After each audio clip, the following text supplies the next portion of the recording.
All right, time to ruffle some feathers.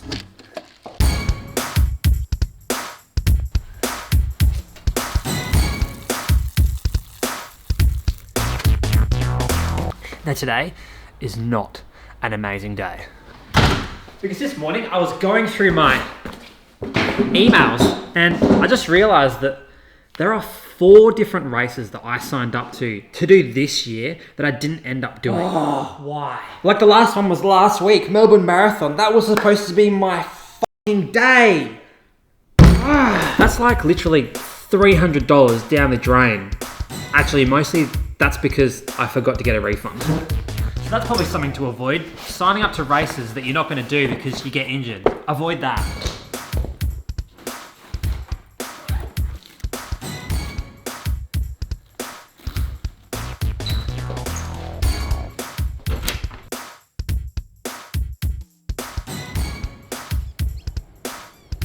Another thing that I'm avoiding at the moment is procrastination, because I don't know, I feel like I've got to this stage of injury cope where I've just accepted it now, and now I'm just being hyper productive in anything else that I can do, apart from running obviously, but we will get there. And so whilst you're actually able to run, unlike me, stop procrastinating, get off the fucking couch and go get it done.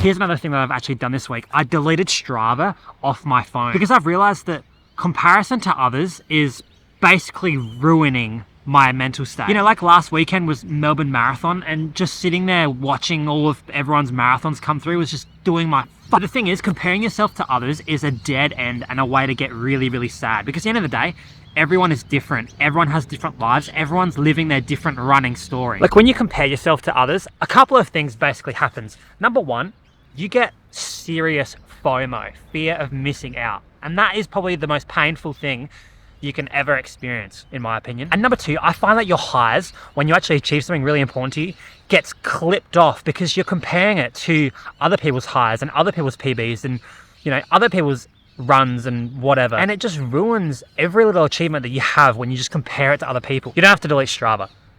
But you know what they say, comparison is a thief of...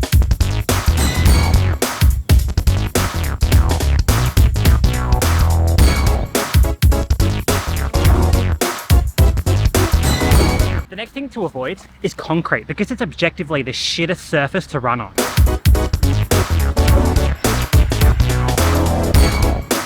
Like, I think concrete contributes to more soreness, more injuries in runners than anything else, even doing way too much high intensity work.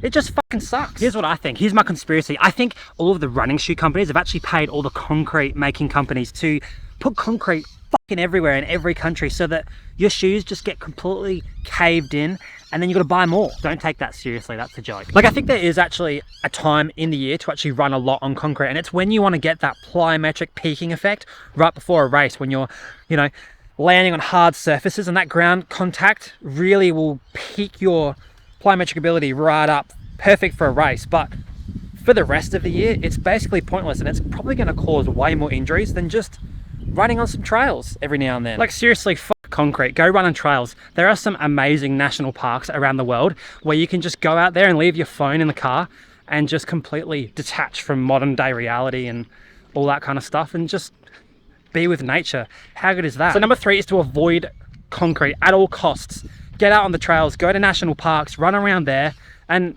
you'll be able to see lots of cool animals and birds and kangaroos and shit like that, which is really cool.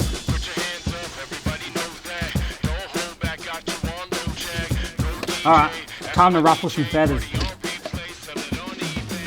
I might even make a video about this because, in my opinion, caffeine is fucking stupid. In the past, I've been the most addicted human to caffeine you can ever imagine. And if I didn't take it in the mornings, I was a complete unproductive, grumpy arsehole. And never mind the bad effects it has on your running. There are actually 3 different reasons why I think you should completely avoid caffeine.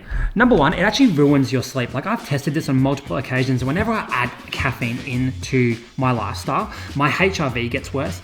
My sleeping actually reduces by 30 minutes on average, and my deep sleep drops right down. This is just from having caffeine. And that deep sleep is where you're getting most of your recovery from your runs. So if caffeine is stunting your recovery even a little bit, that's gonna add up over time, for sure. For me, sleep is the most important thing. And to sacrifice that for the sake of feeling like an unmedicated, overstimulated ADHD child just to do your desk job or just to go on an easy run makes no sense to me at all. And another thing, number 2, caffeine actually blunts my sense of how I'm actually feeling. So if I wake up and I feel like shit, I take an easy day. But on caffeine, that sense kind of gets blunted, and so every day feels like a good day, and it just leads you down this road of just overtraining and feeling shit, and then combining that with not sleeping properly. It's just awful. And number 3, with caffeine, once you're in, you're in. Like, when you start, it's really cool because you can take it every day and it just makes you feel so good.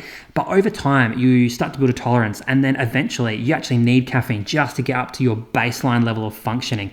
And that's just not really something that I want to deal with. So personally, I would avoid this as a runner. But if you want to take it, go ahead. It's not going to kill you unless you take 15,000 milligrams. Now, the way that I think about fitness is that it's like a wave. It's like a completely uncontrollable wave. Like, you start training and your fitness goes up and up and up, and eventually you get to a peak, and just naturally, even though you're doing the same thing, your fitness will start to drop away. This is the wave, and we gotta ride it. Now, what I think runners should try and do is avoid chasing that peak, especially when that fitness is on the way down, because it's not gonna happen.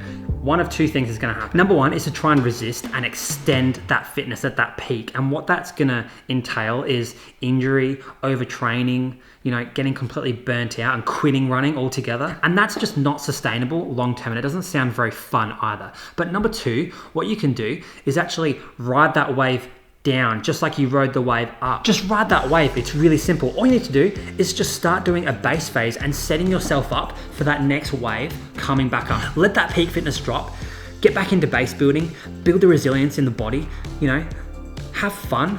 Don't put so much pressure on yourself to be getting faster and faster and faster all the time. Just ride the wave. And that's all the things that you have to avoid in running. So I'll see you tomorrow. Bye.